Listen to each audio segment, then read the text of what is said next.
Good evening, I'm Jacqueline Bennett in the KRON-TV Weather Center with an update on your forecast. Take a look at today's high temperatures. Several degrees of cooling over what we saw yesterday, but if you're in our inland spots, boy, it sure feels really hot out there still. Temperatures in the 90s, but it's a little bit better than seeing the triple digits that we saw yesterday. 70s and 80s elsewhere, 64 in San Francisco, 63 in Pacifica. Here's a look at our 24-hour change. A few degrees of cooling here along the coast, also just 2 degrees of cooling in Napa. Elsewhere, temperatures were down about 10 degrees. Our inland spots, though, not as much. You can see 4 degrees of cooling in Antioch and Fairfield, a little bit of relief from the triple digits, but much cooler down to the south, 14 degrees cooler in Hayward. The reason why? Well, those sea breezes really ramping up, and they're going to continue to do so into tomorrow. So that cool marine air is going to be ushered inland. It makes a huge difference on our forecast, folks. Temperatures will definitely cool a few more degrees tomorrow as a result. Here's a look at our satellite picture. Storm up to the north. There's the tail end of it. You can see it breaking apart as it approaches the coastline, but that does not matter. As it continues to approach the coast, it pushes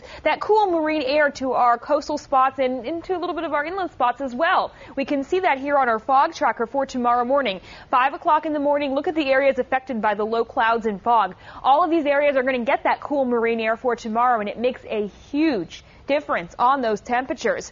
Clouds should push back to the coastline by about 11 o'clock in the morning. I think the coast will stay under mostly cloudy skies through most of the day tomorrow.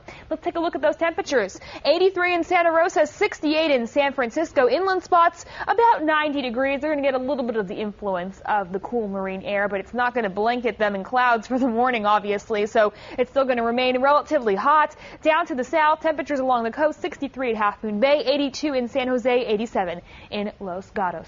Let's get you a look at your KRON-TV 7-day around the bay forecast. A lot of changes to talk about. The morning low clouds for the next couple of days. Definitely expected cooler temperatures tomorrow, but gradual warming through the rest of the weekend into our weekend. Saturday should be a pretty warm day. We should see quite a deal of sunshine, especially towards the afternoon. Warm for our inland spots and also around the bay, temperatures nearing the upper 80s. That's going to do it for your update for now. From the KRON-TV Weather Center, I'm Jacqueline Bennett.